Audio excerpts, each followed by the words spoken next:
Okay. Yeah, so as humans, we have both the plus and the minus. And our goal is to basically integrate these two and not let the minus overcome the plus. So the minus is our nature. It comes very easy for us to receive and receive because that's what we do here on this planet. We eat, we consume, we drink, we sleep, we are acting as in our animal body. And also we have the consciousness and the ability to share and expand ourselves and to be like the plus, which is the divine light. So we have, so we call it the vessel and the light. The vessel is us, that's the minus, the desire to receive, and the light, that is the plus and the desire to give. Dor, do you want to add anything? No, this was a summary of your previous lesson, right? Yeah, we talked about also we talked about the tree of life a little bit, how its roots are actually like it's upside down, and we just talked about the structure briefly, and we talked about the Big Bang and what had happened actually before there was even this planet and this life on this realm. So basically, when the infinite light created a vessel, ultimate desire to receive, the ultimate infinite desire, it's not even a desire, the infinite energy of giving and abundance and pleasure created the infinite desire.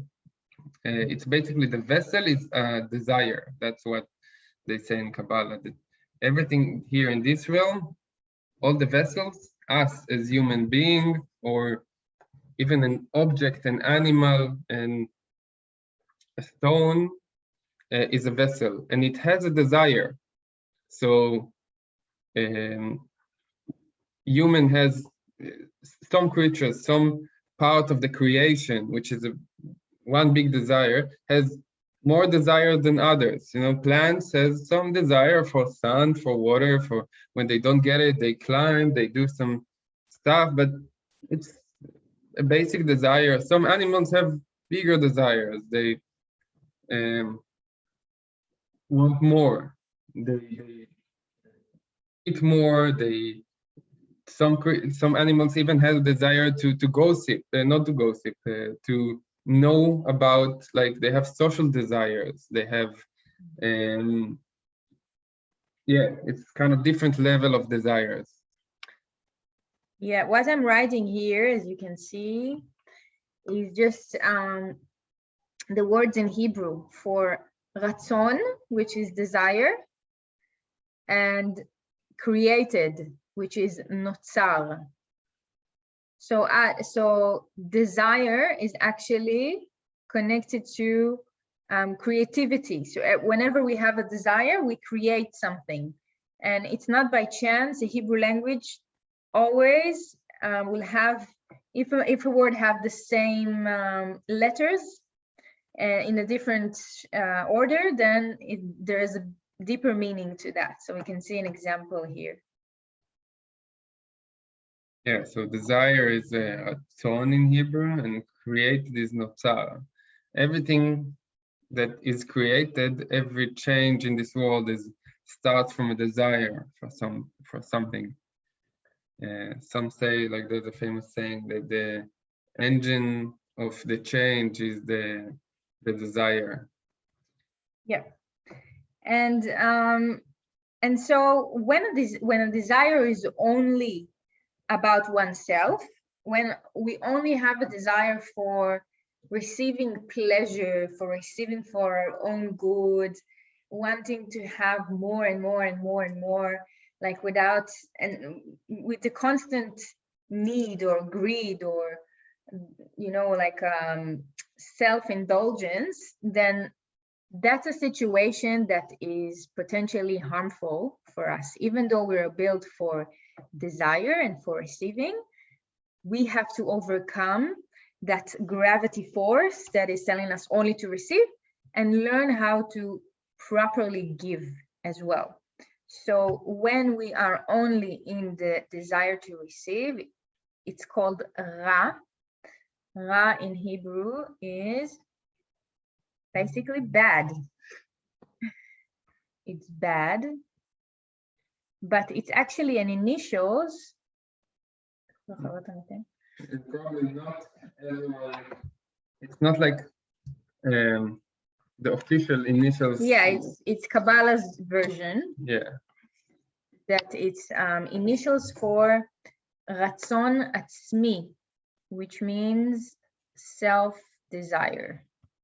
Basically, if you ask people who speak Hebrew what Ra means, they will say bad. So I can tell everything in life is good or bad. I want to consume that is good, that is bad for me. But if you ask a Kabbalist what is Ra, they won't say bad, or they will say it's the essence of wanting something, desire something only for myself only. And that basically means that if I get something, I'm the end station. That's it. That's where it stops. It's not being transferred. I'm not being a channel. And yes, the creation, the initial thought of the creation, of the creator, was to give. So he created the vessel in order to fulfill it. So we, as vessels, or everything in the creation that is one big vessel and a lot of small vessels, like fractals, has the essence of our existence is to receive. That's there's a sentence in Kabbalah, in Hebrew, in the Bible said, "Matrat habriya hi leitiv lenivraim." It means the purpose of the creation is to benefit those who are being created. English, it's a bit funny, it's a bit longer, but that's the essence. So that's the essence of the creation. We're here to receive. But if we receive only for ourselves, it's in a simple way, it's bad, but there's no continuity. And that's why it ends there and eventually lead to destruction, because the light will run away. It's like a pirate network. It cannot fulfill something that only wanted to himself. Why? Because every vessel in the creation has a feature of being the creator as well, or at least us as human beings have this feature in our vessel. So it's not that we only want for ourselves and that's what we designed for. Yeah, we are here to receive the pleasure, the infinite fulfillment, but we have a feature that allow our vessel to be also the creator, because we have the DNA of the creator in the creation. Yeah, and as we talked about the previous lesson, also when a soul is just receiving, like in the original state of being that we said it was like heaven, Gan Eden, then there's a feeling of bread of shame, Lechem Bizayon, which is the feeling of unearned energy. And that is something that we as one soul didn't want. So our goal was actually to experience how it is to be as the creator. We wanted to come to this round where the light is not revealed in order for us to step into our powers as creators and reveal it ourselves, instead of just receiving, and it's not fun and it's not playful, and then it becomes boring. So the challenges and the difficulties that we experience in our lives are something that we asked for, and they are our ladder that allows us to climb up and step into our power. Any questions about all the things that were just mentioned?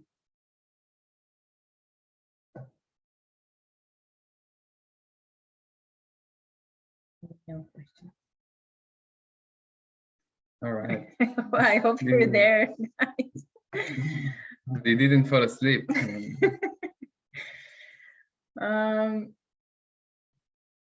Okay, if you have any questions or you want to say anything, then please feel free to do so. אני כאן, Noah? should I speak in English? No, actually, we're all Israelis at the moment. לא רציתי שתרגישו כאילו שאתם מלמדים לתוך ואקום, אז פשוט רציתי להפגין נוכחות, כי זה קצת קשה ככה. אז אין לי שאלות, פשוט רציתי להגיד שאני איתכם. תודה, תודה, it's good to know, it feels good. האמת ש... אני לא שלחתי reminders of the lesson, תזכורת, כי אין לי את הטלפון נאמבר שלכם, אז אני חושבת שהרבה אנשים פשוט לא הבינו שזה קורה. כן, אז חלק ביקשו הקלטה כי הם לא יכולים לבוא, אבל אם תוכלו לשלוח לי את הטלפון שלכם, אחר כך אני אעשה קבוצת וואטסאפ. בכיף, בכיף. ורציתי רק להגיד, אני אצל אמא שלי, ויש פה המון רעש, אז אני מנסה להתרכז, אבל יש מצב שבאיזשהו שלב אני אפרוש בשקט, לא כל כך בשקט, כי אנחנו רק 3, אז תשימו לב, אבל אני אקשיב גם להקלטה, כי אני רוצה ממש לשמוע כמו שצריך. כן, אנחנו גם נעשה את השיעור עד 8 היום, ולא עד 8:30, כי... אוקיי, סבבה. כן, גם לנו יש... כן, נראה לי שעדיף לעשות את זה שעה. באופן כללי חשבנו שעדיף לעשות שעה. כן, יש מצב. כן, למרות שפעם שעברה היה ממש מעולה, זה ליווה אותי בשבועיים האחרונים, אבל anyway, אני אפסיק לדבר, תמשיכו ללמד, אתם לא לבד. תודה. אני גם רציתי להגיד כן, רציתי להגיד תודה רבה על השיעור פעם שעברה, זה היה מאוד מועיל. וכן, אני גם אשמח לקבל את ההקלטות, הבטחתי לכמה חברים קצת לצלול יותר לקבלה וכאלה, ואמרתי להם שאני אביא להם את השיעורים, אם זה בסדר לשתף עם אנשים אחרים. בטח, בכיף, כן. אני אשלח לכם במייל את השיעור הראשון גם, וגם את זה. כן, נעשה שכל שיעור יהיה מוקלט, אז בשמחה. I have a question, אנחנו רק ישראלים? לא, רק היום, יש בדרך כלל הרוב דוברי אנגלית. אז אתם יכולים כרגע לתת לנו את הקבלה האמיתית. בעברית, נכון, האמת, כן, דור ממש רוצה לעשות את זה כל הזמן בעברית, אז הנה ההזדמנות שלך, שיין. כן, but I'm just thinking if we send the recording afterwards. Yeah. Okay, we'll listen in English. My plan is the introduction course actually can be done in English because it's more high level, but then we can do advanced courses, some in English, some in Hebrew, but yeah, it will allow you to dive deeper in the comfortable language. Okay, so we move on. So we talked about the original state, the Gan Eden, and the breaking of vessels, Shvirat HaKelim. That's our situation here. So what we want to do through Kabbalah, through that knowledge, is to actually become a better vessel. And Kabbalah is giving us the practical tools of how to do that. And it's quite like an equation. It's an equation. Kabbalah is telling us the universe is working in a way that is pretty much accurate. And if we learn to be like the creator, there's cause and effect. Cause and effect. רגע, אבל אני רוצה לכתוב. שיווי צורה. So, just before you started to speak about the bird of shame. Mm-hmm. We talked about it in the previous lesson. You talked about it, like okay. Yeah, we talked about it. So shivui tzura, or becoming like the creator, is our ultimate goal, because that is why we came here for. And to do so, we need to build a proper vessel. The vessel can receive the light, And by that, if we have, first we need to receive. Why do we need to receive first? Because we have to have light in us in order for us to share anything. We can't share if we're not learning how to receive first. So that's also important, because sometimes in our society, the thought about giving is that you have to always just give without taking anything to yourself or receiving anything, because that would be selfish.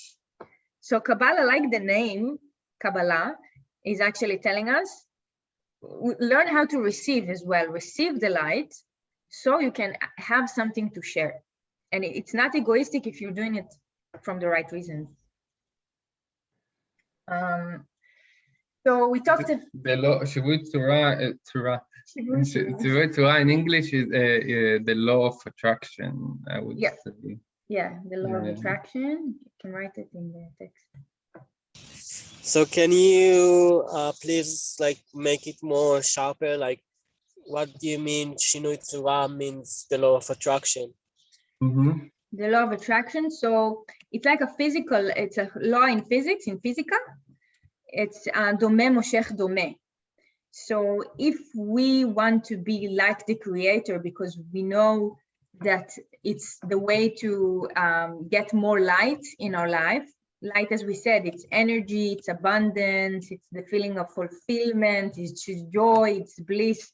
All these things are manifestation of having light in ourselves. It's like the root that is basically the light, and there are different roots there, but then the treetop, which is actually this reality, it's at the bottom, is manifested in different ways. So you change a root, but then all aspects in your life can be changed. So you change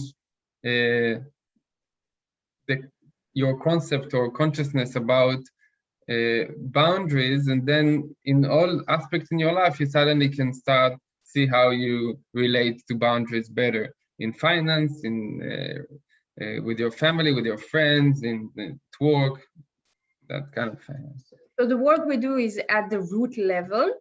And at the root level, what we aspire to is to be, to have properties that are similar to the properties of the divine light. And what we know about the divine light, Kabbalah is teaching us, it's that it's about giving, it's about sharing, it's about creativity, it's about independence, self-reflection, self-awareness. All these things, if we manage to bring into our lives, then we become more and more like the light, which means we attract more light. The light will come to us because the light is recognizes that this vessel is vibrating, is acting the same as the light itself. Same frequency. You know, like you have a radio station, so all the radio stations are transmitting some frequency. They broadcasting to everyone, full broadcasting like the sun, like the light, their music, whatever. And in order to receive this broadcast, each one of the radios in the cars, in your home, you need to change make a shivui tzura, like put the same frequency. And then you can start listening and receive the divine transmissions. Yeah. So in the same way, with the light, and in order to get connected to the light, like two drops of water, they can get connected because they're similar. They have the same biology, right? So when we as a vessel, the vessel automatically can be filled with the light, but it's not automatically attract the light and expand to receive more light. In order to do that, it needs to activate the feature of the creator in it. And that's the shivui tzura. That's the law of attraction. We connect to the attribute of the creator, in ourselves, a boreh, in ourselves. And that's how we pull the light. Yeah, because the light always wants to enter. But if the vessel is not appropriate, it's not ready, then the light is blocked, basically. Like we block it we're doing it to ourselves, we block it. So we need to release the blockages, which are called klipot or shells. And then the light can actually come through and be poured into us. And you know how in synagogues, maybe you noticed, when you look at the front where the ceremony is held, there's always in the on top of the altar, or I don't know how to call it, but you will see a sentence from the Bible saying "Veshiviti Adonai lenegdi," and it's basically say always we want to be shaveh, shivyon with the Borei, like try to be equal as much as we can to the properties of the divine light. So George just wrote the attributes of the creator. Attributes of the creator. So what is the creator in us? How we can know that we acting as the creator and we attract the light? So 3 simple ways, just to remember, are creativity. Did I write? Yeah. Okay. Looks weird. Creativity, independence. Independence and giving. So if we are creating something, we are from nothing, like the creator created the creation from nothing, yesh me'ayin. So if we create something new, it can be in any aspect of our life, and we express our creativity, that's one thing. The second is independence, being not because someone told me and I'm just reacting with my reactive nature. Yeah, I do that, but I independently thinking and initiating this movement. So that's the second thing. And giving. So others get benefit from what I did. And it can be, like a business I created by myself and I'm giving something to others, but it can be even a small thing in your life. I created this beautiful dish which I thought about. I got inspired by different things, and independently I did it and gave it to someone to eat. So it can be in every small thing or big things. But that's kind of the 3 things that when they are combined, it necessarily means that you are acting from your creator and pulling light. And is that answer your question, Idan? Yes, thank you. I have a different value for the law of attraction, but I get where it's going. So yeah, thank you. Yeah, the law of attraction is, there's also the attraction between polarities. That's like the minus and the plus that are attracting, like in electrical circuit or magnetism. Yeah, and that's the vessel and the light. They are the complete opposite. So there is some attraction there as well. There is some force that is like the nature of the vessel, aspiring to connect. And the polarity, there's also that. That's also like sexual attraction. Yeah. But there's also the attraction of like attracts like. That's also a different kind of attraction. It's like you have like also a role model, and you want to become similar to that role model because you appreciate it, or you want to get close to it because you want to have similar qualities as the person that you admire. So you're right, there's different kinds of laws of attractions. So the one we're talking about is like plus and plus becoming a plus. Yeah, because the light, when it's just the law of attraction of the light, it's not physical thing. It's nothing actually in this realm. It's in different dimensions, and in the realm of the light, of the spiritual light, there's no plus and minus. There's no binary situation. Yeah, if it's like a flame, you take it from here and start fire here, they both stay. So there's nothing is missing from the first flame. Yeah. So if I take something from here to here in this realm, here it's not exist anymore. But in the spiritual realms, it doesn't work like that. So that's why here the law of attraction is plus and plus. When we talk about attracting the light from the Ein Sof, from the infinite, yeah. Yep. Yeah. Idan, you have any more questions? Or even more ideas that you want to share and kind of bring different perspectives also? Yeah, it's also a discussion. So the law of attraction is like actually, as I know it, like what you said lately is like the attraction of polarities, and so we will attract whatever we are polarizing, basically. So if we are manifesting certain thing, that certain thing will not necessarily will come to us. It more will be the polarity of what we are manifesting will occur. So it's a kind of, we need to be careful of what we are manifesting and what we are attracting in a way. But it's like, yeah, if we are in control of what we are manifesting and what we are attracting in a way, because most of the time we're walking in an unconsciously way and things just happen. But yeah, this is what I was thinking about the law of attraction.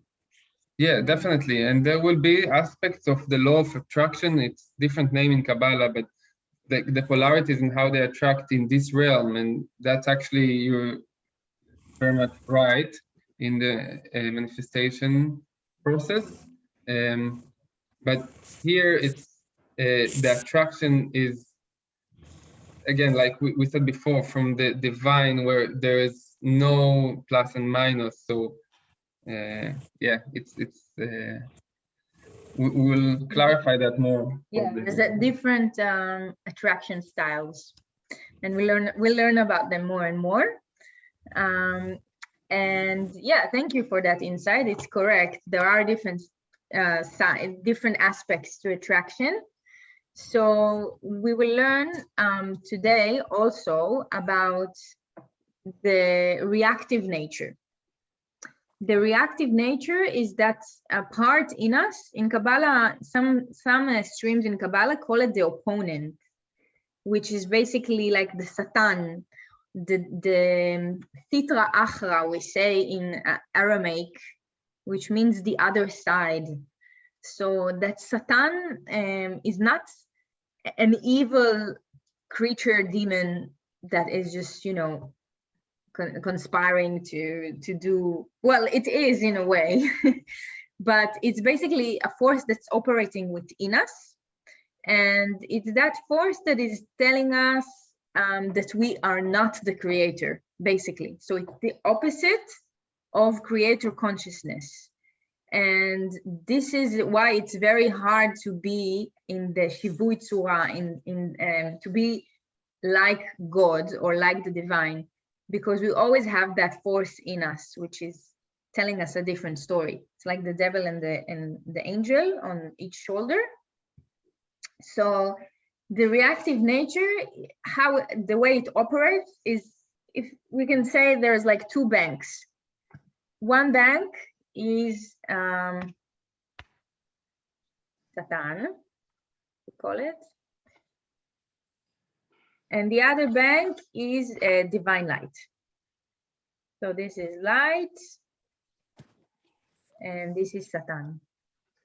Sitra Achra in Aramaic, or if you heard this expression before, opponent in English, sometimes Kabbalists call it, or Yetzer Hara also in Hebrew.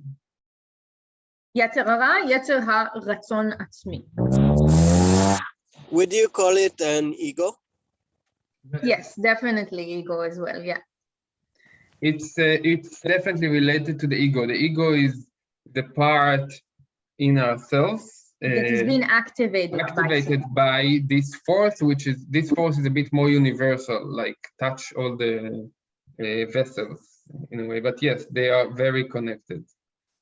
So when we come to the bank of energy, we want energy in our lives in order to actually function. So food is energy. When we sleep, we get energy.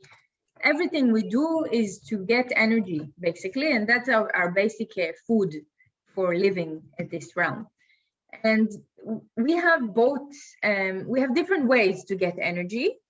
So sometimes, and it happens often, and it happens to everyone because that's the human condition, we want something and we want it fast, we want it now, and we want it for the sake of pleasure for our body. We want to feel good. We want that sweet sensation that is like filling us up, and we feel on top of the world. And that's energy is something that is very quick. Like it comes and it goes. It's like a rush. It's one of the rabbis that we follow is saying it's like high and buy. And that is the bank of Satan.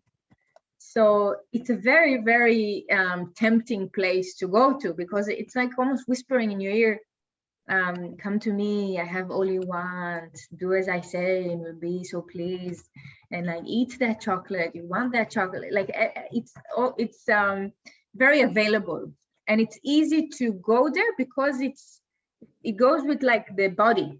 The body is something that reacts quickly. So if you're cold, you feel it immediately. If you're warm, you feel it immediately in your body. So Satan is working through the body and is telling us, you can get this energy your way, quick, and be happy. But we also know, we can tell when we are taking energy from Satan, because what we feel after, mainly, most of the time, we will feel drained. We will feel like... We'll feel empty. Empty, exactly. We feel like, why did we do that? Or maybe even if we don't regret, we know that it's not sustainable. And the other bank is not the bank that will give you quick money. Like, it's not something you come and just take. It's something you need to work for, and you don't see immediate results because it takes time until the payment is coming to you of your hard work.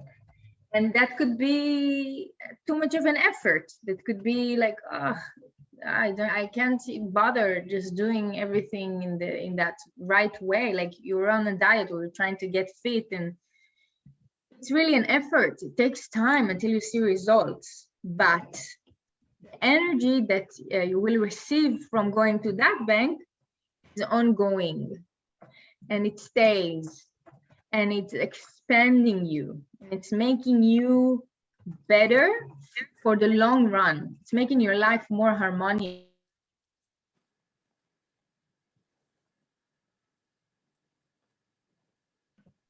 Sorry, you were on mute. Can you hear? Come in. Okay.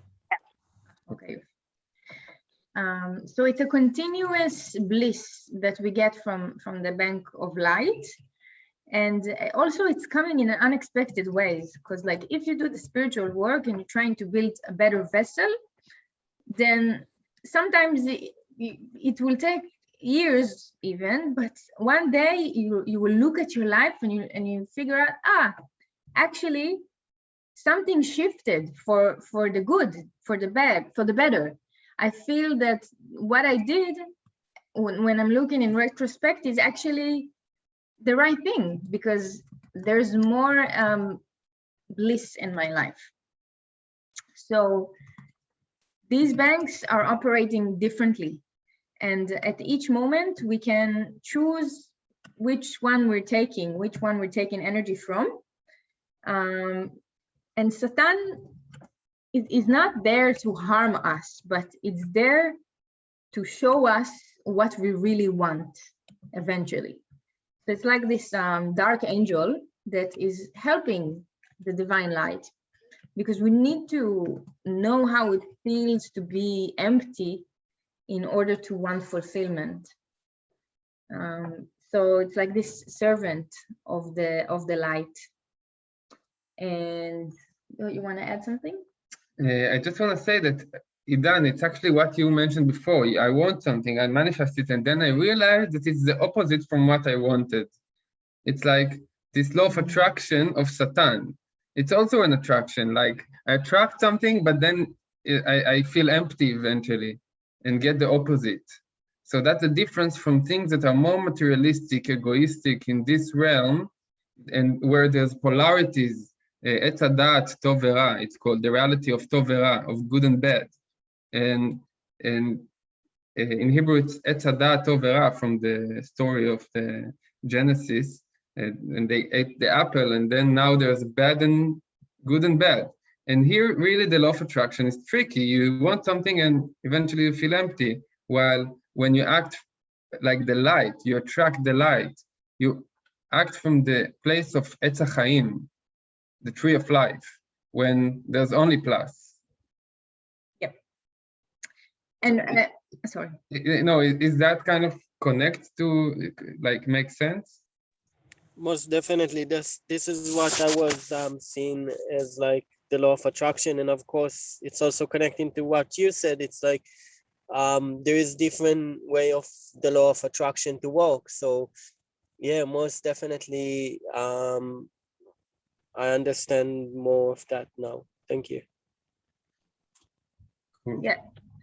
And how can we, like, so if we want to build a good vessel, we want to get more light, but we have the body, which is very strong, and sometimes it will make us take decisions out of an automatic response, reactive nature that is just coming out of us, and we can't control it. It's hard to control it. Like, for example, I saw today like this huge pastry that was with so much stuff in it and really like corrupted. I don't know if it's mushchat in Hebrew. And I just wanted it. I felt like every cell in my body really wants to eat that thing. But I was trying, I know that if I eat these kinds of things, for me specifically, to my body, it's not good. It will make me feel bad. Sustainable. Yeah, it will make me feel bad. It will make my throat like a tzorev and everything just not sitting well in the body. But I almost had like water in my mouth from being so, so tempted. And one of the things I learned from the Kabbalah world is the ability to pause. So the pausing is our tool. It's one of the tools of Kabbalah that will make us build a better vessel. Pausing is being at that moment where your body wants something really bad, really, really bad at the moment, but you're able to stop, breathe, and then ask for your guidance from your higher self. So ask the light, what is the best thing for me to do right now? And sometimes the best thing will be eat that pastry. You want that pastry, eat that pastry. But at least you were able to pause and not do it in an automatic way, but really put attention and presence into that. And when you do that, you're able to integrate the Satan consciousness with the light consciousness. And it's a small thing to do, but it's actually a great spiritual value. So pausing and thinking, what is the best thing for me to do right now? Please, light, help me see the bigger picture. And that is our practical tool. Also, a way to notice if you are in the body consciousness of the reactive nature or in the proactive divine light consciousness is if you choose the action that you're doing. So if the action that you're doing is not by choice, it's just what comes out of you, you can be almost positive that it's not the divine light consciousness, because it's just comes out immediately. It's automatic, it's reactive nature. Whatever it's easy to do, usually like too easy, and you're not really thinking, you're not really putting your attention, it's like automatic and reactive, and you will know. That's probably a moment that you should pause. I want to challenge something in that as well, though, because I hear how you speak about, and not you, I'm sure you know that's like the teachings of the Kabbalah, but around Satan being like the same as like body consciousness. But actually, I feel like it's not necessarily that all that the body has to tell us is reactive. I know that there is like an instant gratification part of the body that's instinctual, but also when I feel into like pausing, and also this, what's it called? Shivui Tzura, you know, and almost like kind of taking on like almost like resonating with this kind of feeling of the Or Ein Sof, then actually it's through my body that I get different information. So like I feel like I just want to be the defender of the body and not kind of have it be that, like the body and the Satan and the light, you know. I don't think it's black and white like that. Yeah, you're 100% right. I also feel like the body holds amazing wisdom, and it gives us signals and signs that are actually bringing us closer to the light. And it's like this beautiful tool or intelligence. It has like divine intelligence more than our mind. Like I listen to my guts more than my rational mind usually, just to justify your thing. But the pausing and the body consciousness here, maybe it's not the best term in Kabbalah, but it means that it's just the body without the consciousness, without the light. And that's the reactive nature, which is the animal part, which is still a vessel, still want to receive, but it's not necessarily conscious or continuous energy that will recreate or like bring the blessing. So I hear you, and I sorry, I thought you finished. No, I was going to say, if this was a longer class, I would probably challenge that point further as well, because I feel like some of this is a patriarchal leftover around like that the body, if you listen to the body fully, then it's going to take you to your base instincts, or you know. So like I think some of this is also, there's historical influences around those kinds of teachings. But I'm aware that you're finishing at 8 o'clock, so I'll be a good student, but I just had to drop in that little provocation. No, I'm happy that you're saying it. I personally also feel like sometimes there's in Kabbalah, you know, the plus is like the masculine, and then the minus body consciousness is a feminine. And then I'm like, why is it considered like less? It's like touching my buttons as well. Yeah. But I think in Kabbalah, what they're trying to, like the essence of what they're trying to say in these terms that are very simplified, so it's not really making the points as I believe should be made, but it's like this feeling of being almost like sleazy with the body.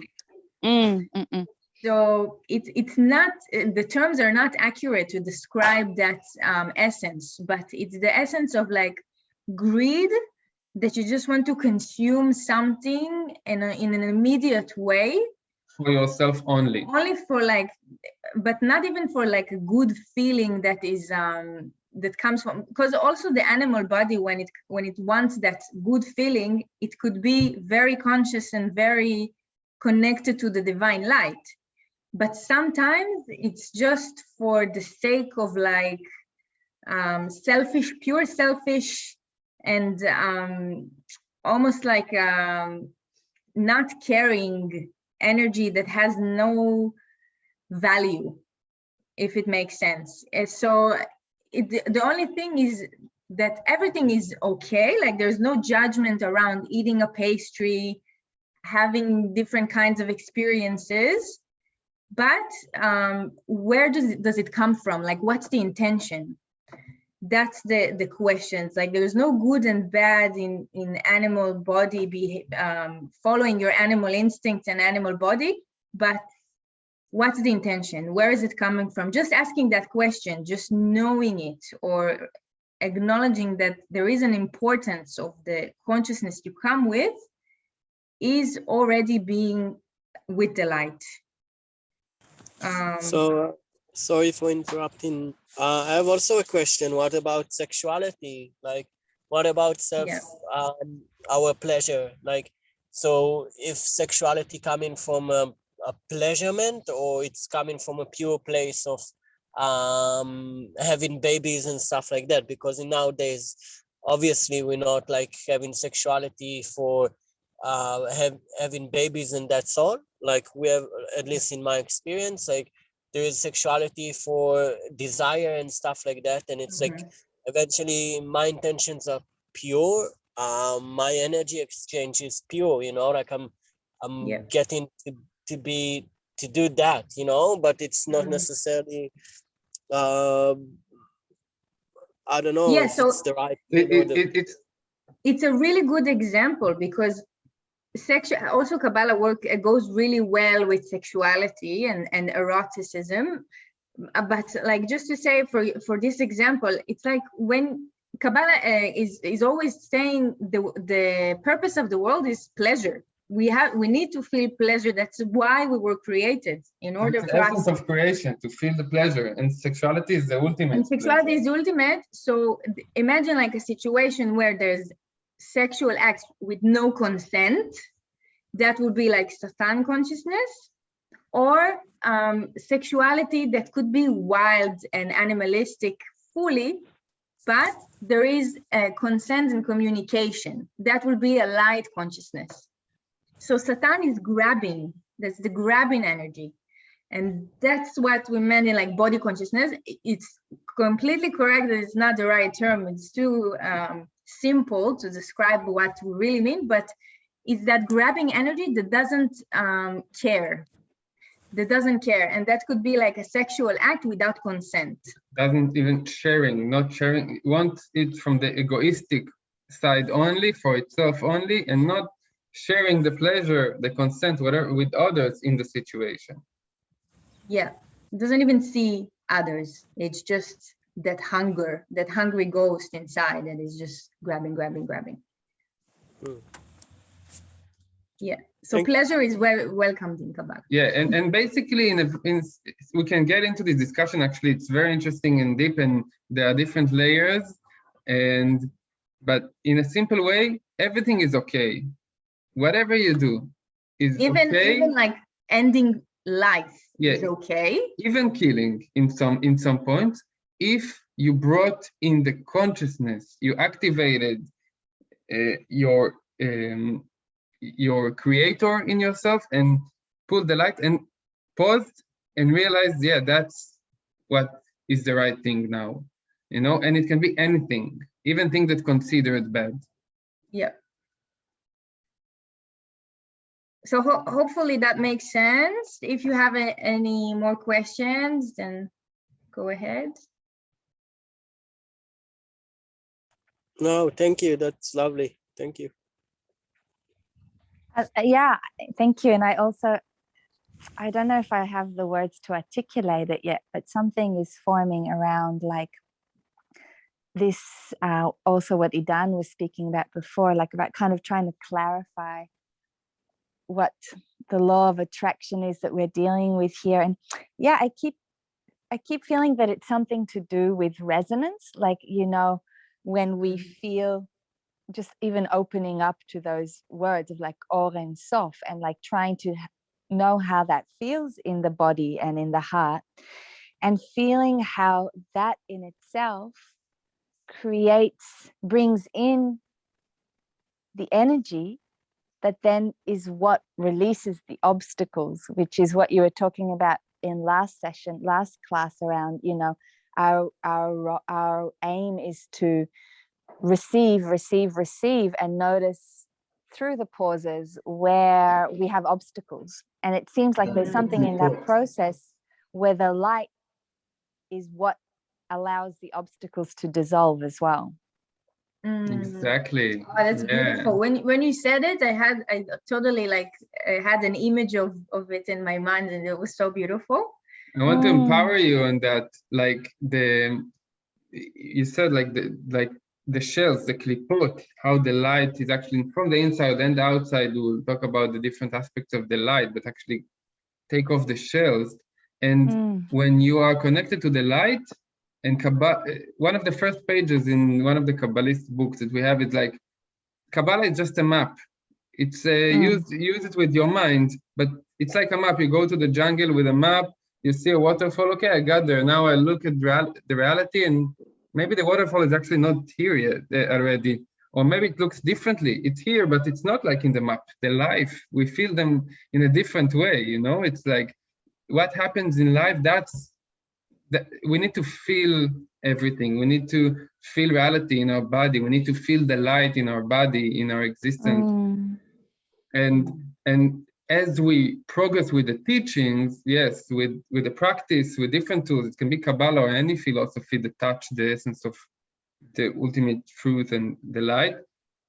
And Kabbalah beautifully described it in different worlds. We kind of progress we exist in higher realms. And in higher realms, we can get to a prophecy level if we do the conscious work, and we feel it in our body. We feel more alive. We feel that we see things. We see beyond space and time. We feel a oneness with everything. We experience the food and the tree outside in a different way in our body. Yeah. So definitely. Beautiful. Thank you. Thank you for bringing that. Thank you guys for your valuable inputs and for attending, holding the line here. So we will send the recordings. I'll send it to everyone, and also write me your phone numbers on email. You have my email, and then I can create a WhatsApp group for everyone. It will be easier. Sure. Okay. Thank you. And this is the kind of the homework, try, sometimes. I had the homework of previous week was to pause as well. To pause. Okay. So we'll just keep pausing and see what happens. Yeah, keep pausing. It's a lifelong practice. Yes. Yeah, it's not a one-time thing. Thanks. But I just want to say it really created miracles in the last 2 weeks. I mean, it's not a new concept, but something about linking it with the upside down tree of life. So having this really clear visual metaphor just made such a difference in terms of what to do with the pausing, and like how I felt like I was actually in those moments watering the roots, or like nourishing the roots that are not in an earthly realm. So really beautiful homework. Oh, amazing. So good to hear that. Thank you. Yeah. Tough. All right. So that's it for today. Thank you. See you in 2 weeks. Laila Tov. Bye-bye. Bye. Bye. Bye. Bye.